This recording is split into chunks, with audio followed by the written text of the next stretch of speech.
और मैंने उसमें कई एक बातें, हम क्यों चर्च को आते हैं, हमारा आने का मकसद क्या है, चर्च से हम क्या लाभ उठाते हैं। सेकंड पार्ट में मैंने किया कि चर्च की वर्शिप कैसी होनी चाहिए, कैसे हम प्रभु को आराधना देना चाहिए। लास्ट वीक मैंने वर्शिप के ऊपर बात की। इसमें बहुत सारी बातें, हो सकता है लोगों को बुरा भी लगता होगा, पर ये करेक्शन की बात है, सुधार लाने की बात है, और हम उसके लिए प्रयास कर रहे हैं कि थोड़ी बेहतर हो जाए। क्योंकि बहुत है समय के अनुसार हम लोग बहुत पीछे रह गए हैं। समय के अनुसार हम लोग समझदार हो जाना चाहिए था, लेकिन अभी तक हम लोग बालक हैं। तो बाइबल हमें एक समझदारी को बुलाती है, एक ऊंचाई में हमें लेके जाना चाहती है। उम्मीद करता हूं कि अगर ये समझदारी हमारे अंदर अब नहीं आए तो फिर हम कब अपेक्षा करते हैं। सुधार अगर अब नहीं आए तो हम लोग कब इसकी उम्मीद करेंगे कि सुधार आए। पौल ये भी कहता है कि जब मैं बालक था, बालकों के समान मेरा बर्ताव था। अब सब जानते हैं बालकों के समान बर्ताव का मतलब, मैं बालकों की तरह जमीन पे रेंगता था, लेकिन जब मैं शाना हुआ तो मैं अभी उठकर खड़ा हो गया, मैं चलने लगा। पहले मैं दूध पीता था, अब मैं अन्न खा रहा हूं। ये हमारी बढ़ोतरी है। अगर बढ़ोतरी हमारे ना दिखे तो फिर ये बात जाहिर है कि हम लोग खाना गलत खा रहे हैं, या हम लोग खाना पचा नहीं पा रहे हैं, या जो खाना हम खा रहे हैं उससे कोई लाभ ही नहीं हो रहा है हमें। पिछले कई वर्षों पहले कुछ ब्रदर्स लोग हमें यहाँ से छोड़ के चले गए थे, तो मैंने उनके पास जाकर पूछा कि क्या वजह है, रीजन क्या है। तो एक ब्रदर ने बोला कि पिछले 3 साल से हमें वचन ही नहीं मिल रहा है, पिछले 3 साल से हमें चर्च में वचन ही नहीं मिल रहा है। मैंने कहा कि फिर ये 3 साल में इतने जो बपतिस्मा हुए, इतना जो सुसमाचार का काम हो, ये बिना वचन का हो गया। मतलब ये है कि वो चर्च में आ रहे हैं लेकिन उनको वचन नहीं मिल रहा है। ऐसे बहुत से लोग हो सकते हैं जिनको चर्च में आना है और उसको पता नहीं कि हम लोग क्या खा रहे हैं। सो द चर्च, इस भाग को जब हम लोग आज देखने जा रहे हैं तो मैं एक एक स्टेप, और सबसे बड़ा हमारा एग्जाम्पल जो है वो प्रेरितों के काम। हम लोग आज हमारे इर्द गिर्द की कलीसिया को उदाहरण करके नहीं ले सकते। हो सकता है हमारे इर्द गिर्द में चर्च बहुत बढ़िया बढ़िया चर्च है, लेकिन ये हमारा एग्जाम्पल नहीं है। हमारा एग्जाम्पल बाइबल का चर्च है, एक्ट्स ऑफ द अपोस्टल, वो हमारा एग्जाम्पल है। ये चर्च दूसरे चर्च से फर्क हो सकता है, लेकिन बाइबल का चर्च से अगर आप फर्क हो तो आपका चर्च बेकार है। आपका चर्च होना बहुत जरूरी है। तो देखिए अभी इसको चेंज कर दी शायद। बाइबल के साथ आपका चर्च टैली होना बहुत जरूरी है।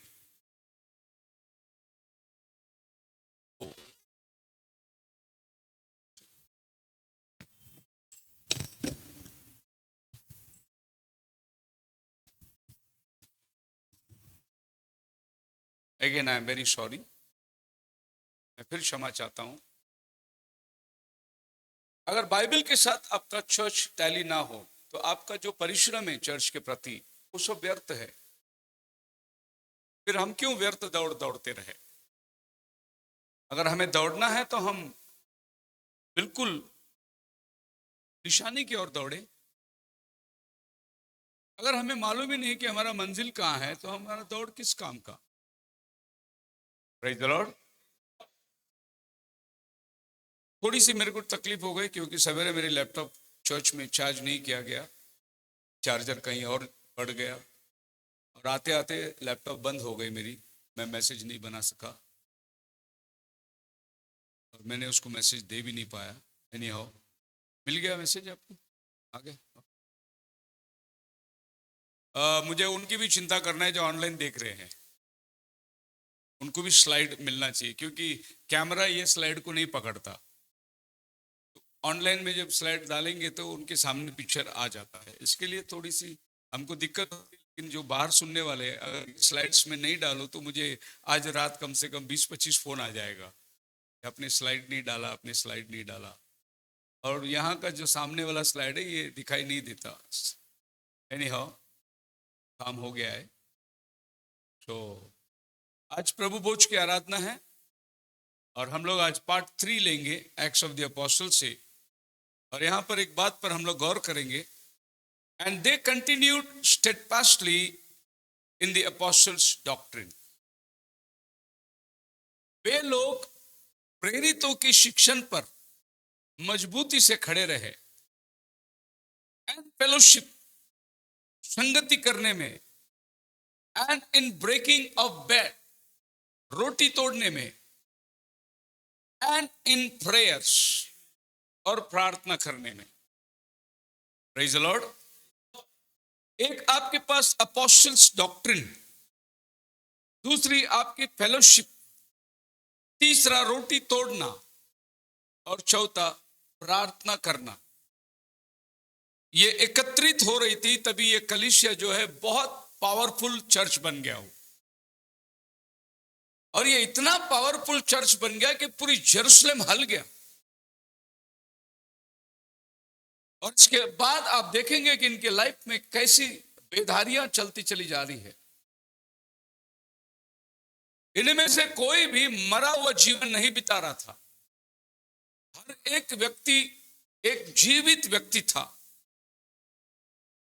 और एक कलीसिया को अगर देखना है तो जैसे हम घर में सिस्टर लोग को मालूम है, चावल पकाते हैं, पका नहीं चे पका, आप चम्मच डाल के एक चावल दबा के देखते हैं, वो एक चावल बताता है कि हंडी में जो चावल है वो पका है या नहीं। सब चावल तो नहीं दबा के देखते ना। उसी तरीके से चर्च में अगर एक विश्वासी को दबाए तो मालूम पड़ेगा चर्च कैसा है,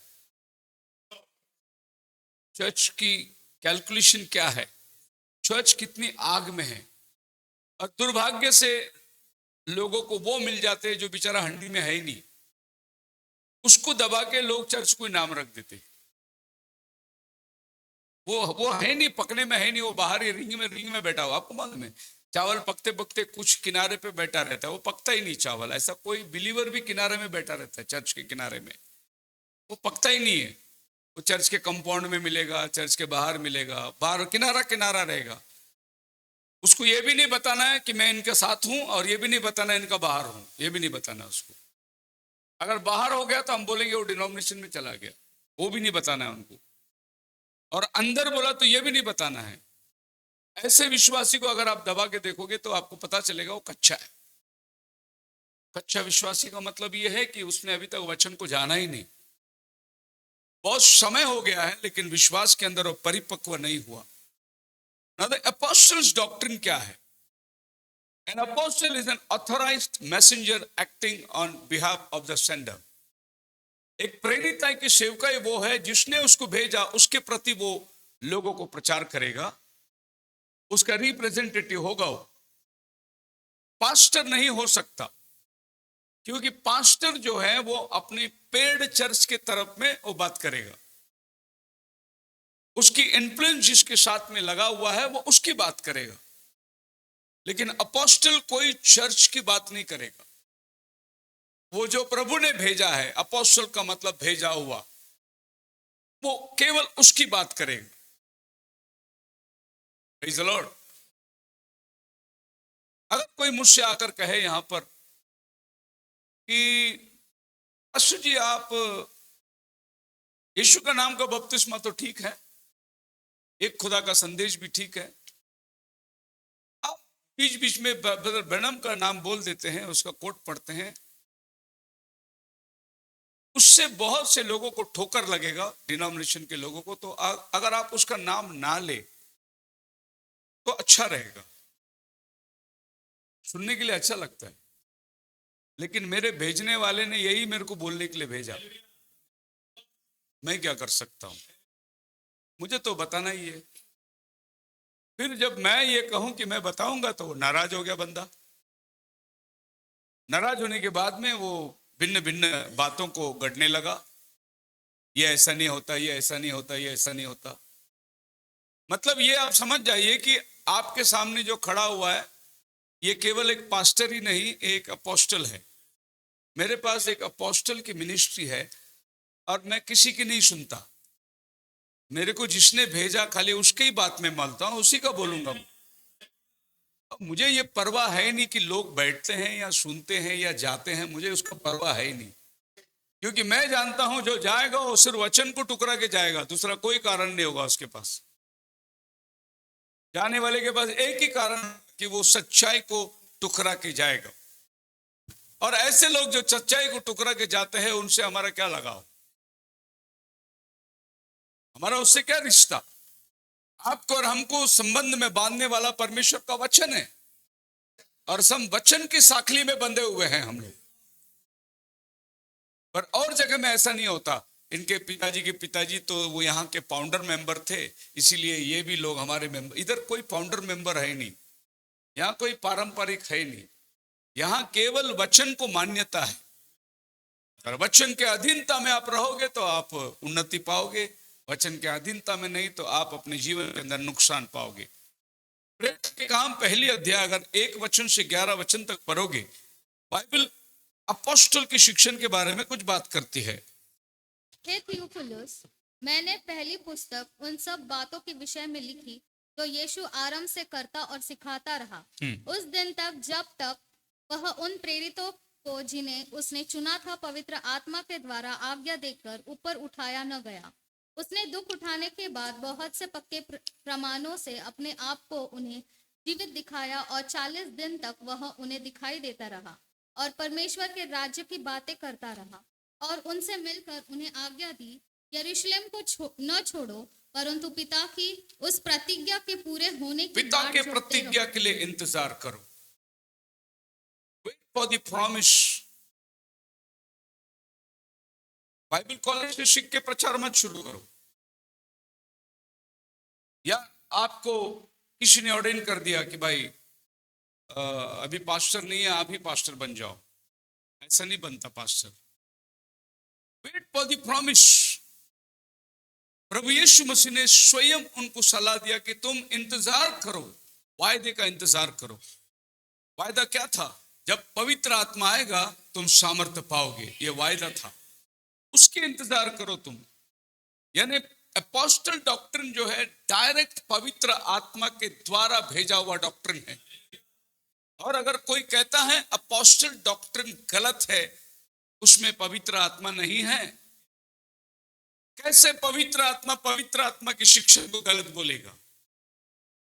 वो कल आज युगान युग एक सा है।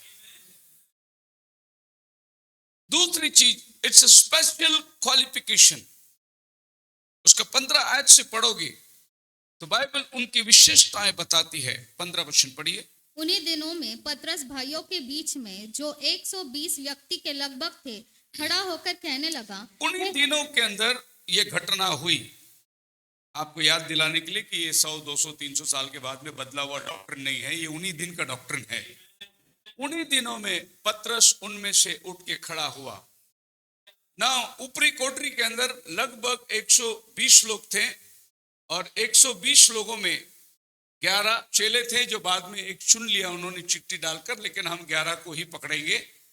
यहां डिसीजन हुआ कि 12वां आदमी किसको चुनेंगे। लेकिन ये 11 के अलावा 120 लोगों की जो गैदरिंग थी, बाइबल कहते हैं इनमें से पतरस उठकर खड़ा हो गया। मैं आपको डायरेक्ट अप्रोच के बारे में बात कर रहा हूं। इनमें से पतरस उठ के खड़ा हो गया ना। और भी चेले थे जिनको प्रभु ने कमांड दिया था, इनमें से और कोई उठा नहीं, केवल पीटर उठ के खड़ा हो गया। अब इसका रीजन ये है, आप मैथ्यू चैप्टर 16 में जाओगे, उसका वर्ष 16 से पढ़ोगे तो आपका इसका रीजन मिलेगा। मैथ्यू। शमौन पतरस ने उत्तर दिया, हाँ। तू जीवते परमेश्वर का पुत्र मसीह है। यीशु ने उसको उत्तर दिया, हे शमौन योना के पुत्र, तू धन्य है, क्योंकि मांस और लहू ने नहीं परंतु मेरे पिता ने जो स्वर्ग में है यह बातें तुझ पर प्रकट की है। मैथ्यू 16 में प्रभु कहता है कि लोग मुझे क्या कहते हैं? कोई तो यिर्मयाह भविष्यद्वक्ता, कोई यूहन्ना बपतिस्मा देने वाला, कोई क्या कुछ कुछ। तुम क्या कहते हो? पतरस कहा, तू जीवते परमेश्वर का पुत्र मसीह है। प्रभु ने पतरस को देख के कहा, तू पत्थर है, इस पत्थर पर मैं अपनी कलीसिया बांधूंगा। इसलिए यहां पर पतरस खड़ा हो गया, कोई और लोग नहीं खड़ा हुआ। मत्ती भी खड़ा हो सकता था जिसने गॉस्पेल लिखा है, यूहन्ना भी खड़ा हो सकता था, मरकुस भी खड़ा हो सकता, पर मरकुस उधर था नहीं, लूक भी उधर नहीं था। और जो चेले हैं वो खड़े हो सकते थे, वो भी खड़ा हो सकता था जिसने प्रभु के पंजर में जख्मों में उंगली डालकर विश्वास, वो भी खड़ा हो सकता था। वो नहीं खड़ा हुआ, पतरस खड़ा हुआ। उसका वजह यह है कि पतरस के ऊपर ऑलरेडी प्रोफेसी हो चुकी थी,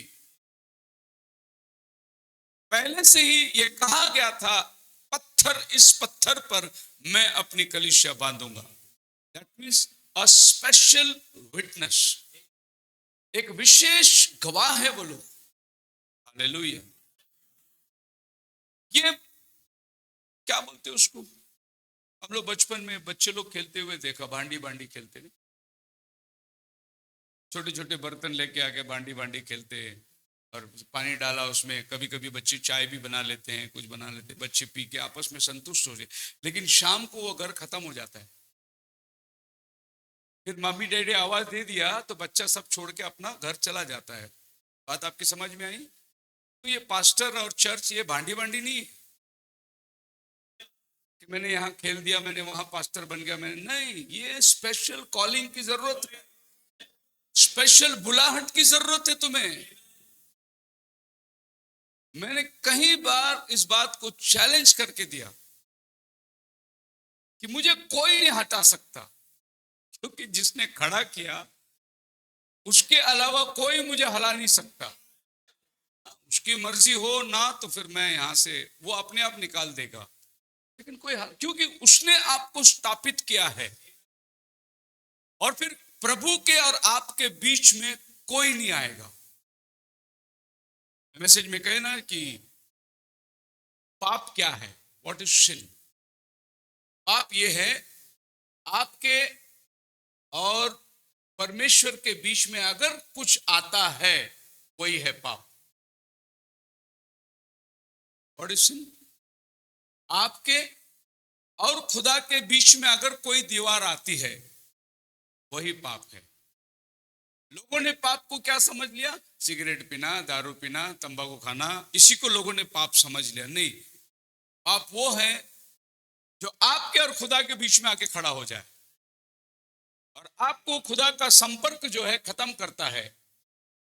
ये कुछ भी हो सकता है, ये आपकी बीवी भी हो सकती है, ये आपका बेटा भी हो सकता है, ये आपका भाई भी हो सकता है, कोई भी हो सकता। अगर आपके बीच में ये आकर खड़ा हो गया और आपके और खुदा के संबंध को ये तोड़ता है, तो वही तो पाप है। आदम और हवा ये दोनों खुदा के संपर्क से दूर गए, बीच में कौन आके खड़ा हो गया? शैतान आके खड़ा हो गया। ये फल खाओ, शैतान क्या है? वही पाप है। और पाप का फल क्या है? गर्भवती होकर मृत्यु को जन्म दिया। यानी आपके और खुदा के बीच में कोई नहीं आना चाहिए। आप मेरे साथ हैं? बाकी आप कितना सज्जन है मैं नहीं जानता। आप शराब नहीं पीते होंगे, आप सिगरेट नहीं पीते होंगे, आप बहुत बाइबल पढ़ते होंगे, बहुत प्रार्थना करते होंगे, आप रेगुलर चर्च जाते होंगे, लेकिन आपके जीवन में खुदा से बढ़कर अगर कोई मूर्त है, वो तुम्हारे लिए पाप है और वही तुम्हारे लिए ठोकर का कारण बन जाएगा। एक स्पेशल कॉलिंग है, एक स्पेशल विटनेस है। और जब भी आपको एक खुदा के सच्चे बंदे को जानना है, उसके साथ परिचित होना है, तो उसकी एक गवाही सुन लो। और उसकी गवाही में एक चीज का जरूर होना कि उसने खुदा की वाणी डायरेक्ट सुना हो। उसकी गवाही में ऐसा होना चाहिए, प्रभु ने मुझसे बात किया, फिर मैं सेवा में उतरा। क्योंकि उत्तेजना में बहुत लोग सेवा में उतरते, इंस्पिरेशन में, आत्मा में आ गया, गर्म हो गया, सेवा में उतरा। खुदा ने तुझसे बात किया है क्या? तू मेरी सेवा कर। मैं कहता हूं खुदा ने मुझसे बात किया है, और जिस दिन उसने मेरे से बात किया उस दिन मैंने बाइबल उठाया, आज तक मैं पीछे हटा ही नहीं। खुदा ने तुझसे बोला है क्या? बाकी मैं नहीं जानता तू कौन सा पीएचडी करके आया, परमेश्वर ने तुम्हें आज्ञा दिया है क्या? कभी कभी आते, ब्रदर डैनी आप बहुत अच्छा प्रीचिंग करते हो, तो आप हमारा पास्टर क्यों नहीं बन जाते? वो बन सकता है पास्टर, उसके पास क्वालिटी है, उसके पास मैसेज है, उसके पास बुलाहट है, अपनी कॉलिंग को जानता है। लेकिन क्या पास्टरशिप के लिए प्रभु ने उसको बुलाया है? अगर बुलाया है तो प्रभु उसको खड़ा करेगा। और हमारा परमेश्वर वो है जो आपको बीज भी देता है और खेती भी देता है। हमारा परमेश्वर वो नहीं आपको बीज दिया खेती तू ढूंढ के लिए, तू यहां सेवा करेगा या बॉम्बे में सेवा करेगा, वो तू जान ले। नहीं, प्रभु बीज भी देगा और प्रभु खेती भी देगा तुम्हें करने के लिए। इसको बोलते हैं खुदा की बुलाहट। भरमाए मत जाना। लोग क्या करते हैं आजकल, थोड़ी सी इमोशन दिखा देते। आप पेंटिकोस्टल चर्च में जाओगे तो ज्यादा इमोशन दिखाएगा आपको, उनके बातों में, उनके शब्दों में, उनके एक्शन के अंदर आपको इमोशन दिखेगा। और लोग इमोशन को ऐसा समझते कि बाप रे ये पवित्र आत्मा से भरा हुआ है, ऐसा लोग समझते। इमोशन क्या होता है? चेलों ने पकड़ा, यीशु के नाम से निकल, यीशु के नाम से निकल। वो नीचे गिरा, वो उठा, वो दड़ा, वो ये इधर पकड़, उधर पकड़, उधर पकड़। इसको बोलते इमोशन। और जब यीशु मसीह आया, निकल जा उसमें से, निकल गए। यीशु के पावर, अधिकार था उसके पास, लेकिन वो इमोशन में चले गए बेचारे। वो सोचते, कई तो मैंने देखा पास्टर लोग झाड़ू से भी मारते, कई मैंने पास्टरों को देखा चप्पल निकाल के मारते दुष्ट आत्मा। अरे बेचारा, उसने क्या गलती किया उसको चप्पल से मार रहे हो? उसके अंदर जो दुष्ट आत्मा है। लोग इमोशन से दुष्ट आत्मा निकालने को चाहिए, नहीं, दुष्ट आत्मा अधिकार से निकलता है। अरे एक बार बोल दिया यीशु मसीह के नाम से निकल, खत्म हो गया, फिर बाद में उसकी तरफ ध्यान नहीं देता। उसको निकलना है, वो उसका काम है। मेरा काम है बोलना, निकल जा यीशु के नाम से। मेरे को बाइबल इतना ही बोला, मेरे नाम से तुम दुष्ट आत्मा को निकालोगे, इतना ही मेरे को बाइबल बोला। उसके आगे मेरे को बाइबल कुछ नहीं बोला। और जो मैंने बोला मैं जानता हूं, वो जाना है, उसको जाना ही है, खत्म हो गई बात। मुझे उससे कोई बात नहीं, वो कितना नाचता है, कितना उड़ी मारता है, मुझे उससे कोई फिक्र नहीं। मैंने कहा दिया यीशु के नाम से निकल, यीशु का नाम उसको निकलने के लिए मजबूर करेगा। शैतान बहुत लोग के आकर्षण लेगा, तुम्हारे तरफ खींचेगा तुमको अपनी तरफ में, क्योंकि उसका काम ही ये है कि लोग उसको देखे। मैंने आपको बताया था कल, मैं कॉटेज प्रेयर के अंदर एक छोटी सी मीटिंग दी, बहुत बढ़िया उदाहरण दिया था मैंने कि भक्ति का भेष तो धरेंगे पर उसकी शक्ति को नहीं मानेंगे। अब क्या हुआ, मोसेस आया फारो के पास में और बोला कि मेरे लोगों को छोड़, परमेश्वर ने भेजा। कौन है तेरा परमेश्वर? मैं नहीं जानता उसको। तब मोसेस ने हारून को बोला ये लाठी फेंक, और उसने लाठी फेंका, वो सांप बन गया। फारो ने देखा, अपने मंत्रियों को बुलाया, जब मैजिशियन लोग को बुलाया, बुलाया जाओ, ये देखो मोसेस लाठी फेंका सांप, वो भी आकर सब आपने अपने लकड़ी डाल दिए, सांप बन गया। अभी मोसेस का सांप ने उनके सांप को खा गया, और उनकी जितनी लाठी फेंके थे सब मोसेस की लाठी के अंदर है अभी। हालेलुया। अब आप देखिए, उन्होंने जो लाठी डाला वो भी सांप बना। भक्ति का भेष था, लेकिन शक्ति मोसेस की लाठी में थी। सांप तो वो भी बना के दिखाए। वो धर्म का भेष धर सकते हैं, लेकिन शक्ति तो मोसेस की लाठी में है, क्योंकि मोसेस को भेजने वाला वो खुदा है। वैसे बहुत सारे इधर दुनिया में चिन्ह चमत्कार दिखाएंगे, आप उसमें आकर्षित मत होना। It's a direct qualification, a special qualification. The apostles doctrine came from God। ये कोई सांप्रदायिक संस्था ने नहीं दिया, ये परमेश्वर ने दिया हुआ शिक्षण है। जॉन चैप्टर 16 वर्स 13 के अंदर लिखा है, परंतु जब वह अर्थात सत्य का आत्मा आएगा, हाँ, तो तुम्हें सब सत्य का मार्ग बताएगा, क्योंकि वह अपनी ओर से न कहेगा। It's a direct revelation. जब सत्य का आत्मा तुम पर आएगा वो तुमको सारे सच्चाई का मार्ग दिखाएगा। हालेलुया। लेकिन आप इस संसार के अंदर जो सांप्रदायिक है, आप उनसे जाके पूछिए, उनके पास डायरेक्ट रेवलेशन नहीं है, उनका संस्था के प्रोडक्ट उनके पास में, और वो अपनी संस्था को प्रस्तुत करते हैं, अपनी संस्था को वो आगे बताते हैं। पिछले दिनों में मैंने ये सारी बताया भी कि लोग अपने नाम से मिनिस्ट्री को जानते हैं और अपना नाम को मिनिस्ट्री के अंदर बढ़ावा देते हैं, लेकिन बाइबल कहती है कि जब पवित्र आत्मा आएगा वो तुम्हें सारी सच्चाई में अगुवाई करेगा। और अगली बात है the apostles authority from God, 13:20 में लिखा है, सच कहता हूँ कि जो मेरे भेजे हुए को ग्रहण करता है वह मुझे ग्रहण करता है, और जो मुझे ग्रहण करता है वह मेरे भेजने वाले को ग्रहण करता है। मेरे भेजने वाले को, जो मुझे ग्रहण करता है वो मेरे भेजने वाले को ग्रहण करता है, और जो मुझे टुकराता है वो मेरे भेजने वाले को टुकराता है, और जिसको मैंने भेजा उसको जो ग्रहण करता है वो मुझे ग्रहण करता है। It's a direct authority, praise the Lord.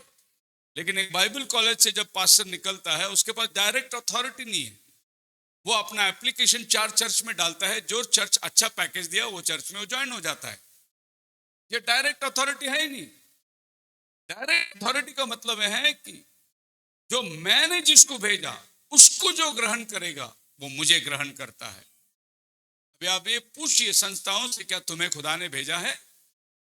नहीं, उन्होंने अपने अपने सोच विचार पर एक सांप्रदायिक एक संस्था बना लिए, वो मनुष्य के विचारधारा में है, पर खुदावन का डायरेक्ट अप्रोच उनके पास में नहीं है। सो हम लोग आएंगे, पहला क्या चीज था? अपोस्टल्स डॉक्ट्रिन, जो हमने प्रेरितों में पढ़ी। अब अपोस्टल्स डॉक्ट्रिन के बाद में बाइबल कहता है फेलोशिप, संगति। आपको संगति होना जरूरी है, बिना संगति का आप सरवाइव नहीं कर सकते। फेलोशिप की जरूरत है आपको। अभी के नए डॉक्ट्रिन्स आए हैं, नहीं अभी हम लोग घर में टेप सुनते हैं। अगर आपके पास में कोई संगति नहीं है इर्द गिर्द आसपास में, तो आप टेप सुनिए, लेकिन सिर्फ टेप सुन के आप सरवाइव नहीं कर सकते। अब टेप की बात तो इतनी हद पार कर चुकी कि मैंने एक वीडियो क्लिप देखा, उसमें बपतिस्मा दे रहा है पास्टर, लेकिन वो नहीं बोल रहा है मैं तुम्हें पाप की क्षमा के लिए यीशु का नाम पे बपतिस्मा, वो नहीं बोलता। ब्रदर ब्रैनम का टेप बजा रहा है वो, और ब्रदर ब्रैनम उधर टेप में बोल रहे I baptize you in the name of Jesus Christ, ये इसको डुबा के उठा रहा है। इतना हद तक मत जाना, वो बहुत एक्सट्रीम हो गया। अब इतना हद तक मत जाना कि 1963 में जो बादल आया, अभी लोग बपतिस्मा दे रहे, दोबारा बपतिस्मा ले रहे, यीशु के नाम में जहां बपतिस्मा ले चुके वो लोग दोबारा बपतिस्मा ले रहे। किस नाम से दे रहा है पास्टर? बादल में 1963 में आया हुआ प्रभु यीशु के नाम से बपतिस्मा दे रहे। मतलब वो जो जमीन में पैदा होके क्रूस पर मरा वो प्रभु नहीं, अभी बादल में 1963 में आया। क्या 2 प्रभु आया था क्या? पर लोगों को जो रेवलेशन ढूंढ रहे हैं ना, उनके लिए बड़ा विचित्र लग रहा है। उन्होंने तो इतना भी डिक्लेयर कर दिया कि कई लोग आगे आकर माइक लेकर ये बोलने लगे कि हमारा पास्टर जो है वो सन ऑफ मैन है, मनुष्य का पुत्र आ गया है। कई लोगों ने गाने गाने शुरू कर दिए, यीशु आया, यीशु आया, यीशु आया। किधर पास्टर? यीशु आया। यीशु तो आप सबके अंदर आया है, खाली पास्टर के अंदर यीशु है क्या? हम सब लोग चर्च में इसीलिए आए कि यीशु हमारे अंदर आया है। अगर यीशु आपको यहां ना लाया होता तो अभी आपको इससे अच्छा जगह बैठने के लिए बहुत है। प्रभु ने आपको वो जगह से उठा के यहां लाके बिठाया, ये लाने वाला प्रभु स्वयं है। हालेलुया। तो ये अपोस्टल डॉक्ट्रिन के बाद जो है वो फेलोशिप है, और तीसरा है ब्रेकिंग ऑफ ब्रेड। इस पे हम लोग गौर करने वाले हैं। Now the definition of Lord's Supper was instituted by Jesus to commemorate his death, to symbolize the new covenant, to point to the fellowship of redeemed people get together in his table, and to anticipate the messianic banquet yet to come. Communion जो है वो इस चीज को दर्शा रहा है कि जो लोग ये कम्युनियन लेने को आए उनको मैंने उनके लहू से उनके पाप को मैंने धुलाया है। वे खरीदे हुए लोग हैं, उद्धार पाए हुए लोग हैं, इसीलिए वो मेरे टेबल में पार्टिसिपेट कर रहे हैं। ये पहला है कि आपको प्रभु ने खरीदा है, आपके पापों को उसने धोया है, आपको उसने सैल्वेशन दिया है और आप आके उसकी रोटी में से खा रहे हो। दूसरी चीज क्यों हम इसको करते हैं वो ये है कि एक दिन हम उसके साथ बैठकर भोजन करने वाले हैं। वो बड़ा प्रभु भोज होगा और ये प्रभु भोज मैथ्यू 26 में प्रभु ने चेलों को बोल दिया, ये आखिरी बार मैं दाखरस पी रहा हूं, अभी इसके आगे मैं दाखरस नहीं पीऊंगा। यीशु मसीह जी उठने के बाद उनके साथ दाखरस नहीं पिया, खाली रोटी तोड़ा। बोले इसके बाद जो मैं दाखरस पीऊंगा तो जब पिता का राज्य आएगा वहां मैं आपके लिए साथ दाखरस पीऊंगा। और रैप्चर को दर्शा रहा है, बोलो हालेलुया। सो ये भोजन करते करते हमारा मन में एक विश्वास है कि एक और भोजन हमारे लिए बाकी है और वो हम सब लोग प्रभु के राज्य में लंबी मेज होगा। ये 3 फुट का टेबल है और वो जो टेबल लगेगा वो मीलों दूर तक होगा, क्योंकि पृथ्वी का हर चुना हुआ दुल्हन उस टेबल में बैठकर भोजन करने वाला है। आपको आश्चर्य लगेगा कौन कौन लोग वहां आकर बैठे हुए हैं। एक अजीब सा प्यार आपको नजर आएगा। आपको ये फर्क नहीं होगा कि अमेरिकन है वो अफ्रीकन है। मेरी भाषा वो समझेगा कि जैसे यहाँ पर हम लोग को फर्क लगता है, कोई नया आदमी आया तो लगता है कि बात करूं या नहीं करूं, लेकिन उस टेबल में जब आप बैठोगे आपको ऐसा फीलिंग ही नहीं होगा कि ये पहली बार मिल रहे हैं हम लोग।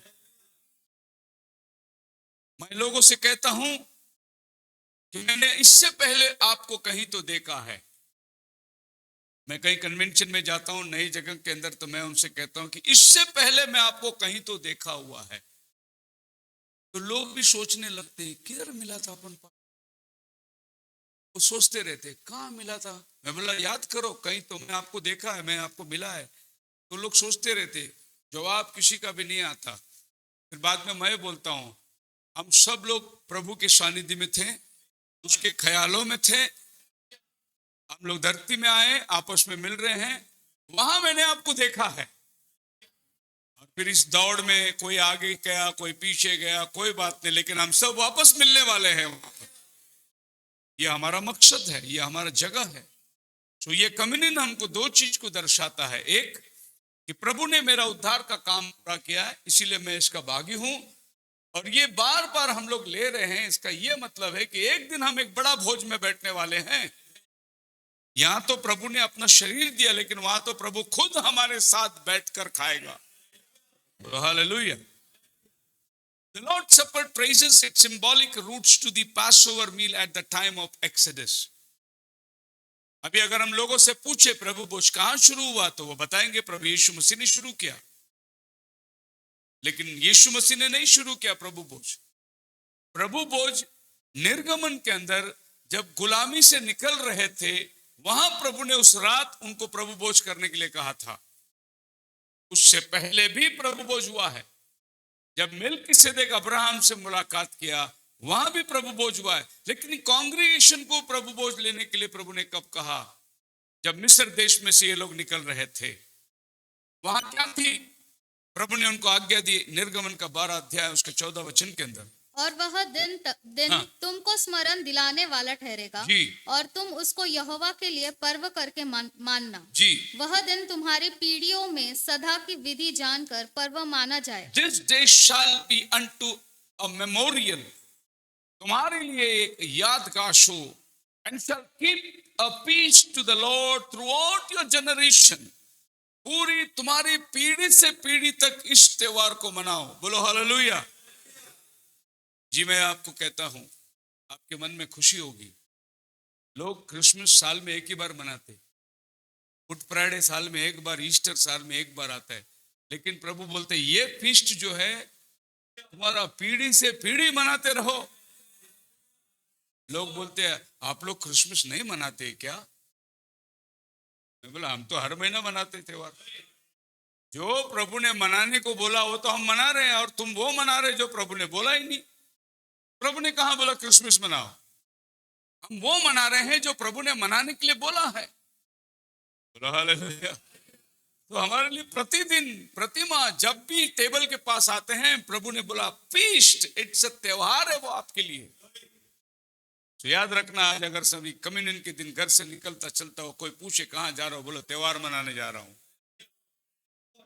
कम्युनियन तक वो सीमित ना रहे, बल्कि हम प्रभु के अंदर त्योहार मनाने के लिए जा रहे हैं, जिसने अपना आप को हमारे लिए दे दिया।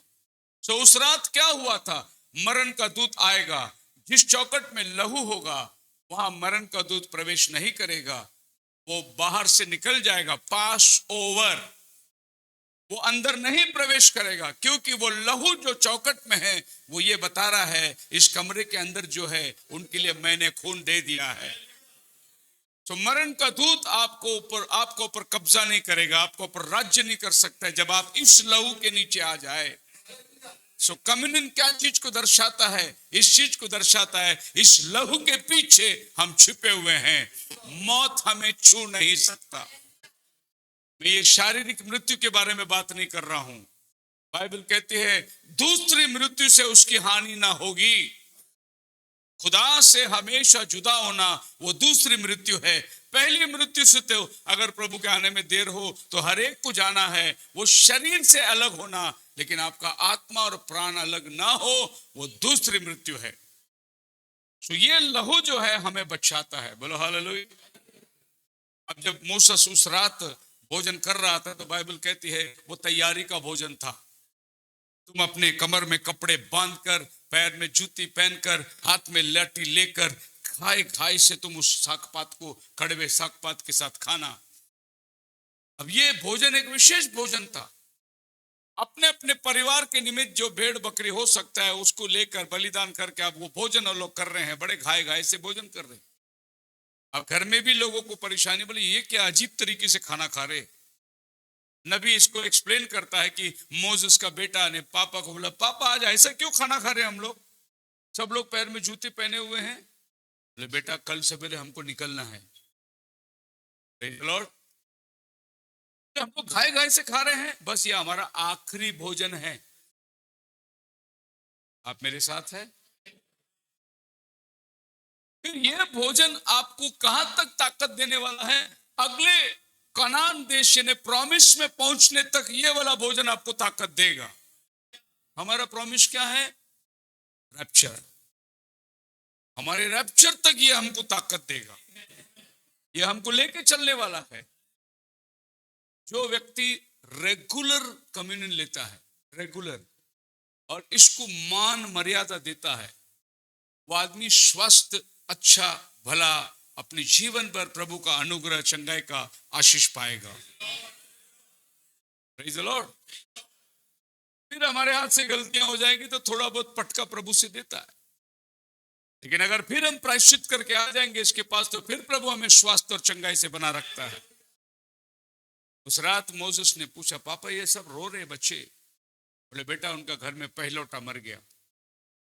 मोसेस का बेटा बोलते डैडी मैं भी आपका पहलौठा हूं, मैं भी मरूंगा। बोले नहीं बेटा तेरे लिए मेमना मर गया है, मौत अंदर नहीं आ सकती। क्या जश्न होगा वो, क्या आनंद का समय होगा जब पूरी मिस्र देश में चिल्लाहट हो रही है और इजरायलियों के घर में खुशी मना रहे हैं। मरण अंदर आ ही नहीं सकता। बोलो हालेलुया। जो यीशु के नाम में धुले हैं वो मर ही नहीं सकता। आपके लिए प्रभु ने जीवित जाने का सौभाग्य दिया है। एक आश्वासन है हमारे पास में। ट्रैफिक पुलिस खड़ा हुआ है रोड पे, उधर से 10-20 टन 50 टन भर के गाड़ी आ रही है, और ट्रैफिक पुलिस अगर ये सोच के मैं हाथ दिखाएगा तो रुकेगा क्या? वो अगर ये सोचता रहे तो ट्रक वाला नहीं रुकेगा। वो अपना अधिकार को जताता है, उसको ये परवाह नहीं कि ट्रक कितना बड़ा है, ट्रक में कितना लोड है, कितना स्पीड में है, इससे उसको कोई परवाह नहीं। उसका एक ही बात पर उसका विश्वास है, वो अथॉरिटी को पहना हुआ है। हालेलुया। आप यीशु के लहू के नीचे आ गए हैं। बीमारी कितना भी भारी हो, मरण कितना भी भारी हो, आपको कोई फिक्र नहीं। आपके पास एक सिक्का है, उसका लहू जो आपकी रक्षा करता है। The Lord's Supper, the bread and the cup point to his broken body and shed and are definitive symbols of the new covenant of Christ. तो ये भोजन का जो रोटी तोड़ना और ये प्याला जो है, ये प्रभु यीशु का टूटा हुआ शरीर है जो हमें याद दिलाता है। तो जब ये रोटी तोड़ कर दिया जाता, देखना रोटी फाड़ कर नहीं, रोटी तोड़कर, जब रोटी तोड़कर, the breaking of the bread, not tearing of the bread, यीशु मसीह के शरीर को फाड़ा नहीं, तोड़ा गया है। और ये शरीर जो आप और हम लेते हैं, इस बात का एहसास दिलाता है कि यीशु मसीह मेरे लिए मारा गया, मेरे लिए गाड़ा गया। बोलो hallelujah. So the Passover meal was a continuous reminder. Exodus chapter 12 verse 24. You shall observe this thing for an ordinance to thee and to thy sons forever.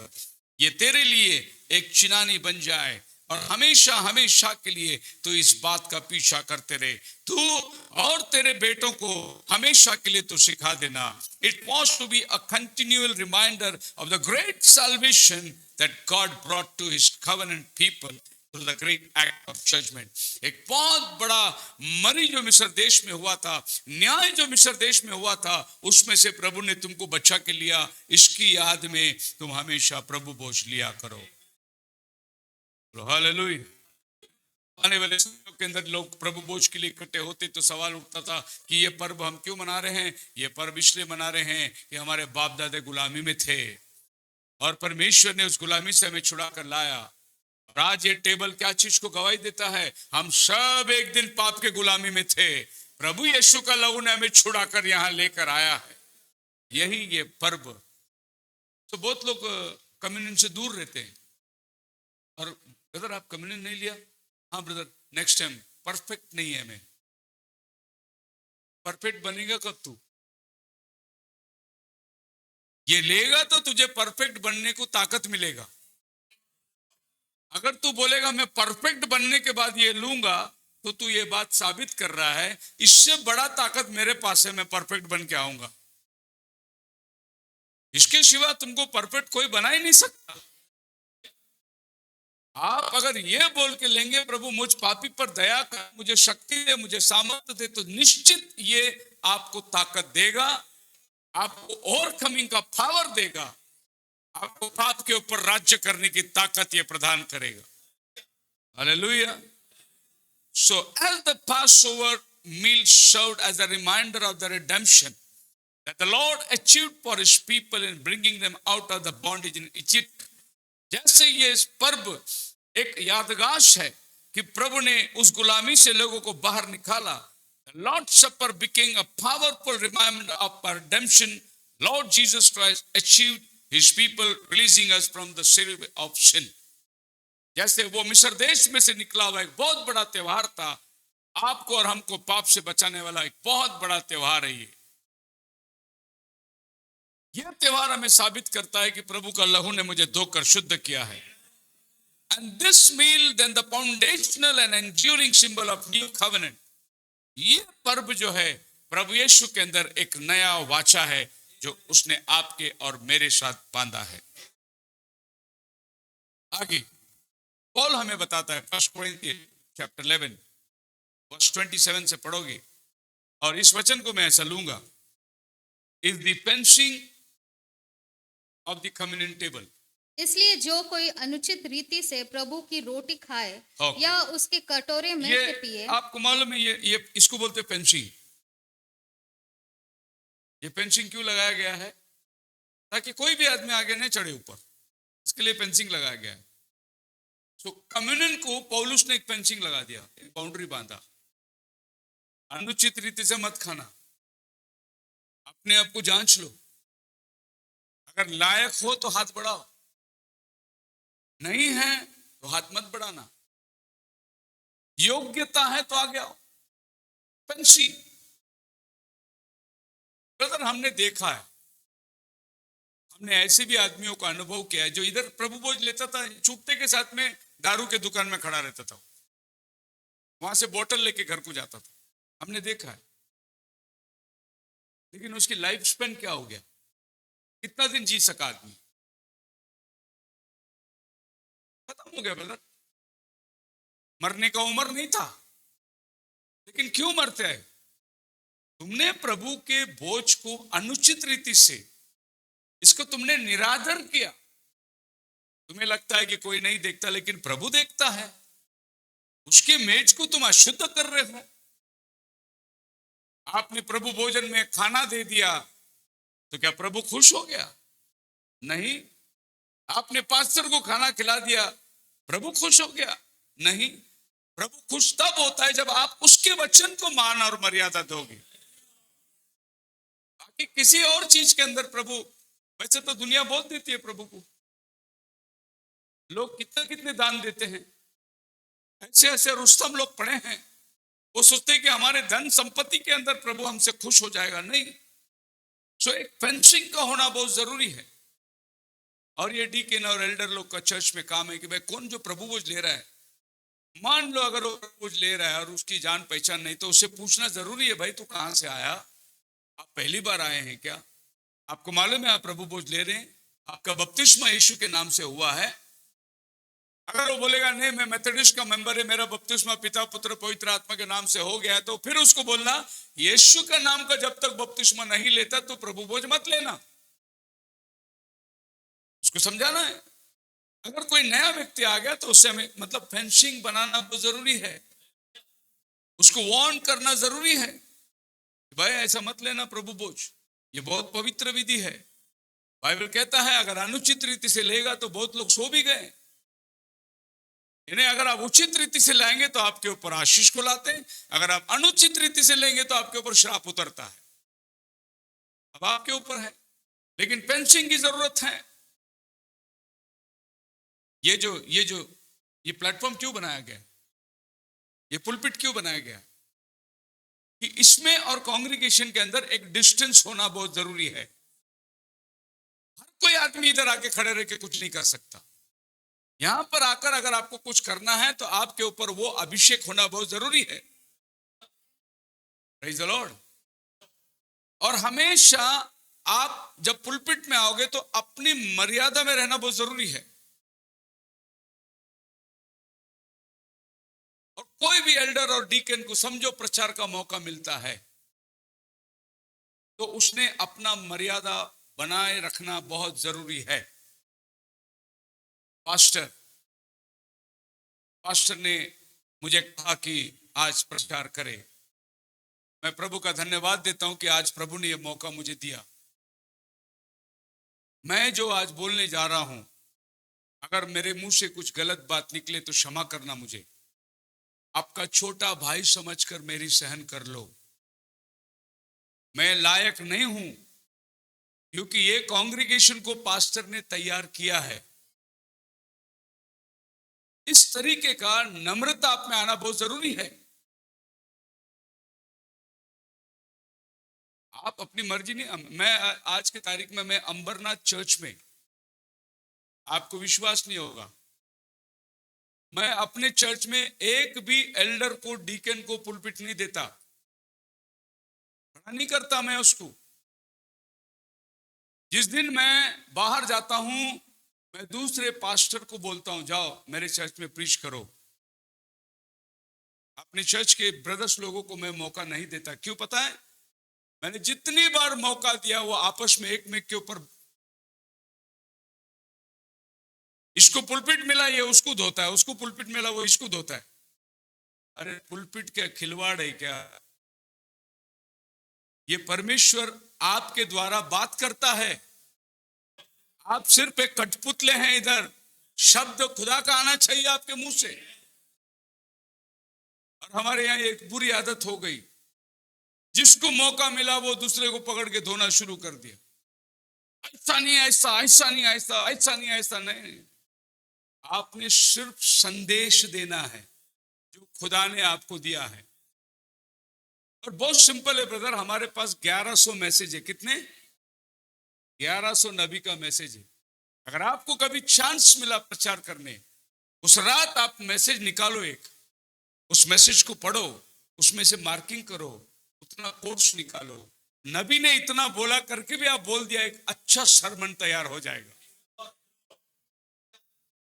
अब मैं जो भी कर रहा हूं ना, ये सब नबी का संदेश है, दो याद रखना। मैं नबी का संदेश को पढ़ता हूं, नबी इसके बारे में क्या बोलता है देखता हूं, वहीं से मैं संदेश निकालता हूं। अपनी मनमानी नहीं करता, अपनी मर्जी से नहीं बोलता मैं, क्योंकि हमारे दिनों के लिए प्रभु ने एक नबी को भेजा है, उसके मार्गदर्शन पे हमें चलना है। इसीलिए एक पेंसिंग का बहुत जरूरी है। एक बात और ध्यान में रखना, अगर मैंने कह दिया ब्रदर रफाइल आप संडे को मैसेज दे दो, कह दिया, रफाइल ने ये बोलना ही नहीं चाहिए ब्रदर मनोज आप दे दो, मेरी तैयारी नहीं है, बोलना ही नहीं चाहिए।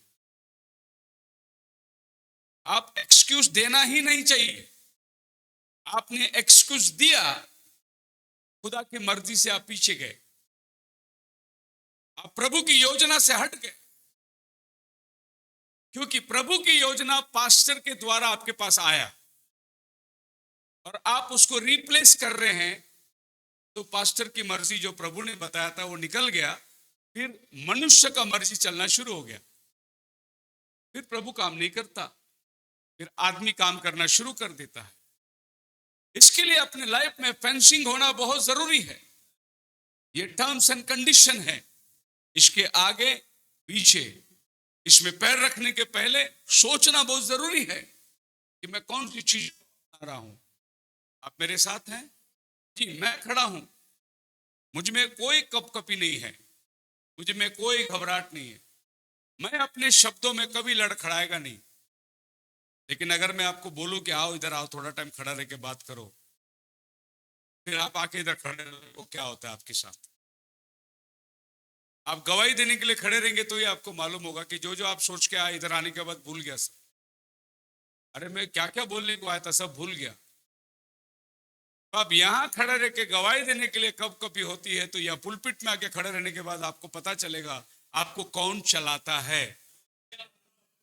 आप अपने बुद्धि से नहीं चल सकते। हाँ, मैं उन पुलपिटों की बात नहीं करता हूं जहां डिनोमिनेशन वाले खड़े हैं, वहां तो सच्चाई है ही नहीं, पर यह पुलपिट सच्चाई का पुलपिट है। अब रोमन कैथलिक में जाके कम्युनियन ले लो और फिर जाके शराब की दुकान में दारू पियो, आपको कुछ नहीं होगा, लेकिन ये कम्युनियन लेके जाके पिएगा तो फिर तकलीफ होगा जरूर, क्योंकि वो अभिषिक्त नहीं है, ये अभिषिक्त है। वो वचन के अनुसार नहीं है, ये वचन के अनुसार है। मेरे साथ है, तो आपको डिफरेंस पहचानना बहुत जरूरी है, और ये भी आप नहीं पहचान सकते, प्रभु का वचन आपको समझाएगा। आगे जाएंगे हम लोग, क्योंकि आज प्रभु भोजन है, तुम्हें और ज्यादा टाइम लेता। लेट्स लुक द सी 4 प्रकार के दृष्टिकोण इस प्रभु भोज के ऊपर हम लोग रखेंगे। सबसे पहला, we are to look back with gratitude to Jesus and his death on the cross. हम क्यों इस मेज पर आए? क्योंकि हमारे लिए कोई तो बलिदान दिया है, मेरे लिए कोई तो मारा गया, उसका लहू मुझे दिया, उसका शरीर मेरे लिए तोड़ा गया। जो कोड़े मैं खाना चाहिए था मेरे लिए कोई और खाया, जो फटके मुझे लगना चाहिए था मेरे बदले कोई और ले लिया। इसको याद करना बहुत जरूरी है। ये नहीं कि बाजू वाले ने कहा चलो पैर धोने का, और तुम भी गए, 2 मग्गा पानी डाल दिया, पैर धो दिया और आगे इधर आके रोटी लिए और फिर बैठे आप यहाँ वहां देख रहे। नहीं, आपको सबसे पहले तो यह एहसास करना है कि मेरे लिए कोई तो मारा गया। हालेलुया। वो जो 39 कोड़े के फटके यीशु के शरीर पे लगे, तुम्हें तो मार नहीं पड़ी, लेकिन मार का एहसास तो होना बहुत जरूरी है कि वो 39 कोड़े मेरे लिए प्रभु ने खाया। और जैसा तुम सोचोगे ना, अपना आंखें बंद करके उस कोड़े के मार को, जरूर आपके बदन कांपना शुरू करेगा। खाली उसके बलिदान को याद भी करोगे तो ये कम्युनियन आपके लिए बदल जाएगा, एक रियल कम्युनियन आपके लिए हो जाएगा। तो आपको पीछे मुड़ के देखना बहुत जरूरी है, क्यों मैं यहां आया हूं, ये प्रभु भोज मेरे जीवन में क्यों लाभ हुआ है, ये क्यों मैं ले रहा हूं, कहां से ये शुरू हुआ है, क्या ये लेना जरूरी है, इसे लेने से मेरे को क्या लाभ होगा। तो आपको पीछे मुड़ के देखना है, वहां आपको दिखाई देगा जो लहू चौखट पे लगाया गया था वो यीशु मसीह का लहू है जो आपके शोल में लगाया गया है। दूसरी चीज, जब आप प्रभु भोज लेने के लिए आते हैं तो आपको इर्द गिर्द देखना होगा, आपके आसपास में, आपके आगे पीछे कौन बैठे हुए हैं, आपके भाई, आपका बहन, आप जिसका पैर धोने जा रहे हैं, आप जिसके सामने अपने आप को लीन करने वाले हैं, आपका पैर जो धोने वाला है उसको पहचानना बहुत जरूरी है कि कौन है जो मेरा पैर धो रहा है और मैं क्यों उसका पैर धो रहा हूं। हमारे इर्द गिर्द देखना बहुत जरूरी है, because it is something we do as we come together and discern the body of Christ. प्रभु की देह को हमें पहचानना है। मैं मेरा भाई का पैर नहीं धो रहा हूं, मैं यीशु मसीह का पैर धो रहा हूं। ये ख्याल आना बहुत जरूरी है। ये नहीं कि आपने लाइन में उसके साथ खड़े हो जाए जिसका पैर आपको धोने का है, नहीं, मैं किसी का भी पैर दूं वो मेरा प्रभु का पैर में धो रहा हूं, क्योंकि यहां बैठे हर एक के अंदर प्रभु विराजमान है। Hallelujah. And as we discern the body of Christ and we eat, it is a significant that we should share the meal as a community and do not partake it individually in our home. Sharing one bread together is a sign of our fundamental unity. नहीं brother, हम लोग घर में अपने family के साथ ही communion लेते हैं। Wrong brother. कोरोना काल के अंदर बहुत लोगों ने घर में कम्युनियन ले लिया। पास्टर इधर ब्रेड के लिए प्रार्थना किया, तुम अपने घर में वो ब्रेड के लिए प्रार्थना करो, पास्टर ने प्रेयर किया, कम्युनियन ले तो लो। ये एक फैशन बन चुका था लॉकडाउन के अंदर, घर बैठे सब कम्युनियन ले रहे थे। हमने वो प्रैक्टिस किया ही नहीं। घर में बैठ के मैं इधर प्रार्थना करता हूं, तुम तुम्हारे घर में वाइन पियो, ये प्रैक्टिस हमने किया ही नहीं, क्योंकि ये एक बॉडी को दर्शाता है। जब हम लोग एकत्रित होते हैं तभी प्रभु का एक देह तैयार होता है। बोलो hallelujah. And do not partake, because this is the fundamental unity of the body of Christ. Basic जो यूनिटी है वो ये है कि मेरा भाई जो प्रभु का शरीर है, मैं उसका पैर धोता हूं क्योंकि मेरा भाई। तो आपस में एक में कुछ जानना बहुत जरूरी है। हालेलुया। अगर एक माँ बेटी बेटी है या सास बहू बेटा है तो आपका प्लानिंग ऐसा नहीं होना चाहिए कि मैं बेटी और सास और बहू जाके पैर धो के आएंगे। ये आपका प्लान होना नहीं चाहिए। अगर ऐसा प्लानिंग है आपका तो आपका प्लानिंग गलत है। ऐसे भी बहुत लोग प्रैक्टिस करते हैं, मैं क्यों दूसरे का पैर दूं, मैं अपना खाली घर वाले का पैर दूंगा। ऐसे भी लोग सोचते हैं। हमने देखा है ऐसे सोचने वाले, ऐसे करने वालों को हमने देखा है। मैं तो समझता हूं कि प्रभु भोज में पैर धोने का विधि सबसे अच्छा अपॉर्चुनिटी है। अगर कोई ऐसा भाई है जो आपको पसंद नहीं करता, उसका पैर धो जाके। सबसे बेहतरीन अपॉर्चुनिटी है दोस्ती का हाथ बढ़ाना। हालेलुया। अगर आपको पता है कि ये भाई मेरे दिल में नफरत की बात करता है, उसका पैर जाके धो लो, तो वो बोलेगा यार इसके बारे में मैं बोल के पछता रही है तो मेरा पैर धो रहा है। एक अच्छी अपॉर्चुनिटी है। बोलो हालेलुया। 1 Corinthians chapter 10 verse 17 में लिखा है शेयरिंग वन ब्रेड। पुणे में तो है ऐसी बात।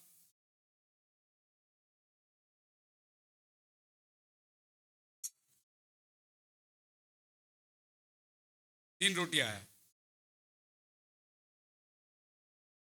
मैं 2 रोटी साइड में रख देता हूं क्योंकि हमारे लिए एक ही रोटी टूटना चाहिए।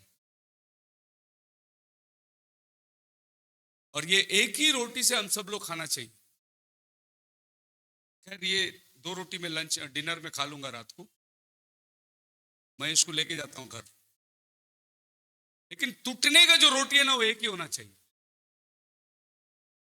क्योंकि एक ही रोटी आसमान से उतरा। और ये रोटी तोड़कर देने वाले को इतना अंदाज आना चाहिए कि ये टुकड़ा, इतना टुकड़ा अगर ये रोटी को करो तो सबको मिलना चाहिए। इसका मतलब यह है कि जब हम सब एक रोटी से खाते हैं तो हम सब एक बन जाते हैं। वही प्रभु का देह का महत्व है। हम सब एक रोटी से खाए तो हम सब क्या बन गए? हमारा ख्याल एक, हमारा विचार एक, हमारा स्वभाव एक। ये सब कौन सा चीज? इस रोटी में जो गुण है वो गुण आपके अंदर उतर कर आएगा। ये गेहूं का रोटी नहीं है, यीशु का शरीर है जो तुम्हारे लिए तोड़ा गया। वो गुण आपके जीवन में उतर कर आएगा। जैसे जैसे तुम इसे खाओगे वैसे वैसे तुम में प्रभु दिखाई देगा। इसीलिए बाइबल बोलते हैं one body, that is the second part two look around. मेरा ये भी भाई है, इसने भी प्रभु का वही रोटी खाया है, इसने भी प्रभु का वही रोटी खाया है, जो लहू प्रभु ने बहाया ये भी पिया है, मैं भी पिया हूं। इसीलिए ये मेरा शरीर का एक अंश है, ये मेरा शरीर का एक भाग है। बोलो hallelujah. So the body of Christ. Third look, as we look upon to heaven where the risen and ascended Christ is set for us as our high priest। तीसरा देखना जो है, आप आसमान को देखिए। जिसने ये रोटी तोड़कर आपको दिया वो अभी प्रभु की दाहिने आपके लिए प्रायश्चित कर रहा है। अभी वो खड़ा हुआ है उधर, वो वहां खड़ा रहकर अपने लहू से बोलते हैं, ये बेटा जो मेरा लहू पी रहा है, ये बेटा जो मेरा मांस खा रहा है, आपके लिए वो प्रायश्चित कर रहा है। अगर वो प्रायश्चित ना करा होता तो जिस दिन हम बपतिस्मा लिए उसके अगले दिन ही हम पाप में होते। और प्रतिदिन हम गलती करते हैं, प्रतिदिन हम विचारों से, शब्दों से, बोलने से, ख्यालों से हमसे गलती होती है। बाइबल कहता है कोई नहीं कह सकता मैंने पाप नहीं किया, वो सबसे बड़ा झूठा होगा। छोटी मोटी मिस्टेक्स हमसे होती रहती है, बोलने में, हमारे बर्ताव के अंदर कभी कभी हम लोगों के ठोकर का कारण बन जाते हैं। तो जब भी हम प्रभु के सानिध्य में आते हैं, हमको ऊपर देखना बहुत जरूरी है कि अभी भी यीशु तुम्हारे लिए खड़ा हुआ है। Praise the Lord. कब तक वो रहेगा वहां? प्रेरितों के काम 3 अध्याय उसका 21 वचन में लिखा हुआ है। कब तक रहेगा वो वहां? जब तक सारा चीज, हाँ, until the time of restoration। प्रभु यीशु मसीह जाकर पिता के दाहिने ओर खड़ा है। कब तक खड़ा रहेगा? जब तक आपके अंदर पूरा सुधार ना आ जाए, जब तक पूरी कलीसिया के देह एकत्रित ना हो जाए, तब तक वो वहां रहेगा। एक्चुअली देखा जाए तो टाइम हो गया है, प्रभु का आने का टाइम हो गया है, लेकिन देरी हो रही है। क्यों देरी हो रही है?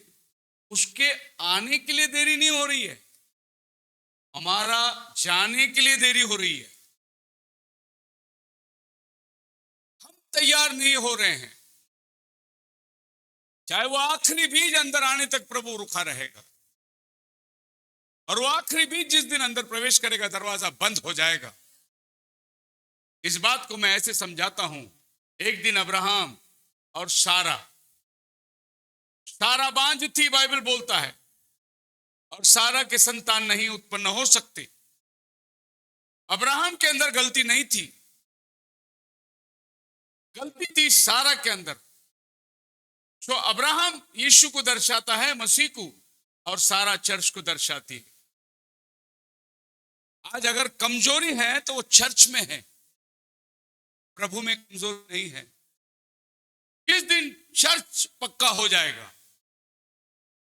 उस दिन प्रभु उधर नहीं रुकेगा, वो अपनी चर्च को लेने के लिए आएगा नीचे। जब मंगनी होती है तो यही बात होता है। शादी की तैयारी करने के लिए आपको कितना टाइम लगेगा? 3 महीने में रखे तारीख शादी का, या 6 महीने की तारीख निकाले? नहीं, 6 महीना तो लगेगा, क्योंकि रिश्तेदार को बुलाना है, फिर ये सब तैयारी करना है, पैसे भी इकट्ठा करना है। तो आप कम से कम एक 6 महीने की तारीख ले लेते ज्यादा से ज्यादा। कोई तो साल भर के बाद भी करता है, एंगेजमेंट के बाद। तो बात मंगनी की है, उसी दिन तारीख तय होता है कि भाई ये शादी की पूरी तैयारी के लिए कितना टाइम लगेगा। तो हमारा मंगनी जिस दिन हुआ, जिस दिन हमारा बपतिस्मा हुआ, उस दिन हम तय करें प्रभु पूरी तैयार होकर शादी में बैठने के लायक जो है वो ये फलाना फलाना टाइम, तब तक आप जरा सबर कर लेना। और प्रभु आपके लिए सबर कर रहा है। जैसा अब्राहम कितना साल सबर किया? 24 साल। ये तो सारा ने थोड़ा घाई किया। सारा बोला कि अरे ऐसे मर जाएंगे हम लोग बिना औलाद का, तू भी बिना औलाद का मर जाएगा तो हमारा वंशावली कौन रहेगा। इसलिए सारा ने एक लड़की हजीरा को बीच में लाया जो उनके घर में नौकरानी थी। अब्राहम को कहा कम से कम तू इससे शादी कर ले ताकि वंशावली तो बना रहेगा। बाइबल क्या कहती है? शायद उत्पत्ति की किताब में आ जाएंगे। वचन बहुत प्यारा है, 17वां अध्याय में है या 16वां अध्याय का पहला वचन, 17 अध्याय पहला वचन देखिए क्या है।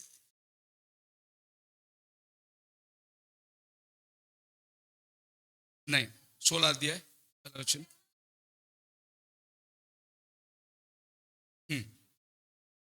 क्या हुआ, माइक बंद है क्या इनका?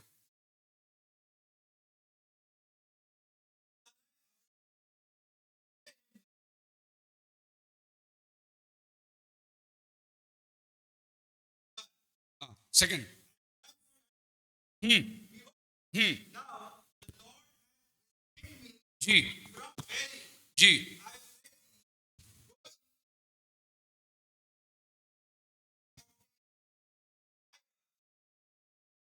And Abraham, oh, Abraham hearkened the voice of Sarah. But what was the voice of the Lord? प्रभु का आवाज क्या था? अब्राहम तेरे संतान होंगे। 12वां अध्याय में जाएंगे तो आपको पता चलेगा। मैं तुझे आशीष दूंगा, जिसको तू आशीष देगा वे आशीष का कारण बनेंगे। जो देश मैं तुझे देने चल रहा हूं निकल के चल। ये अब्राहम का आवाज अब्राहम को मिला था, लेकिन प्रभु ने अब्राहम ने प्रभु का आवाज छोड़कर सारा का आवाज सुना और इस्माइल आ गया। आप मेरे साथ हैं? आज अब्राहम का संतान जो है इसहाक, जो आज का इजराइल है, इसहाक का बेटा याकूब, याकूब का 12 गोत्र, याकूब से इजराइल बनता है। इस इजराइल को भले 55 इस्माइल के बच्चे मारने के लिए तैयार है, वो घबराता ही नहीं। वो तो लोगों को घर में घुस घुस के मार रहा है।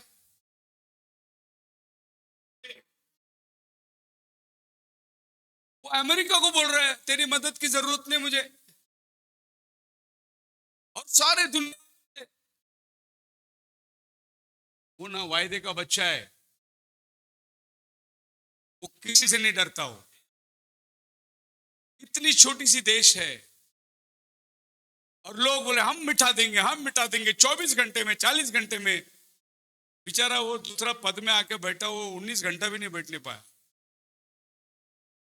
इस्माइल के बच्चे, वो दावा करते हैं हम इस्माइल के बच्चे हैं, लेकिन यहूदी दावा करता है हम इसहाक के बच्चे हैं।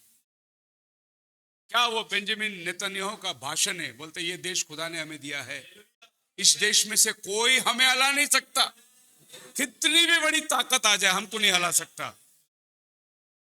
वो यहोवा पर उनका इतना भरोसा है, और हमें तो ये मालूम पड़ा वही यहोवा हमारा यीशु है।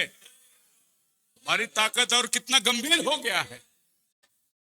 तो ये जो इस्माइली इजराइल के चारों तरफ बम्बार्डमेंट कर रहे हैं, ये हजीरा के द्वारा मिला हुआ संतान है। ये सारा का आवाज थी, और अब्राहम हीडेड सारा's वॉइस। चलो एक और वचन पढ़ लेंगे, जेनेसिस चैप्टर 3 में आ जाएंगे। और प्रभु क्या कहते हैं 17 वचन के अंदर?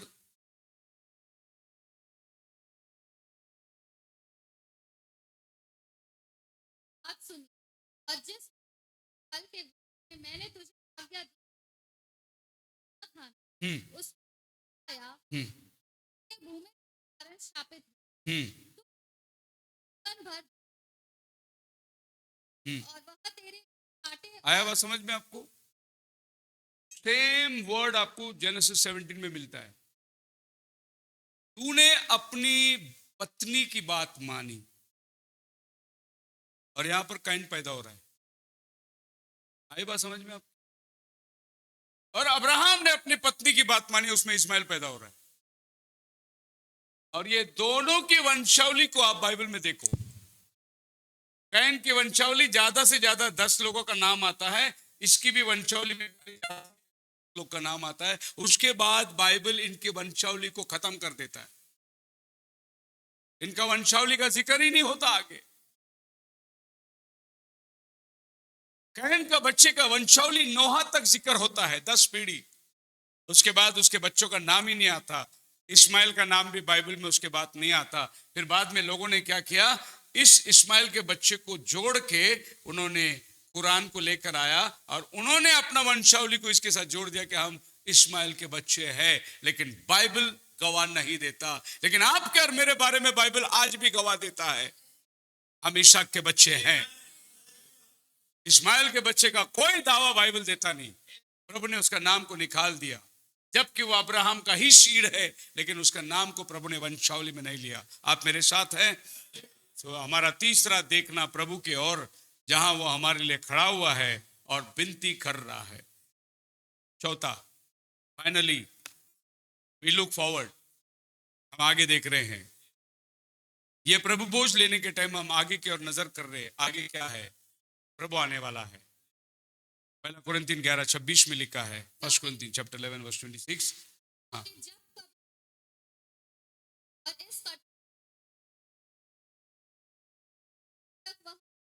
जब जब तुम इसे खाते हो, इसे पीते हो, जब तक वो ना है, जब तक वो ना आए।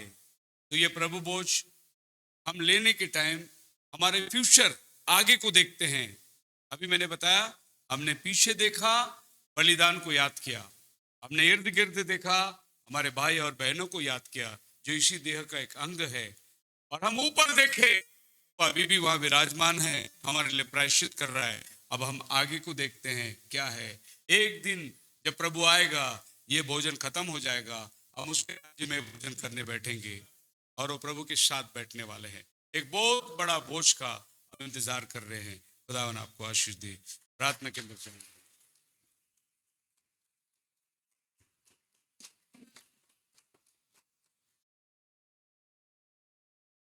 जब तक प्रभु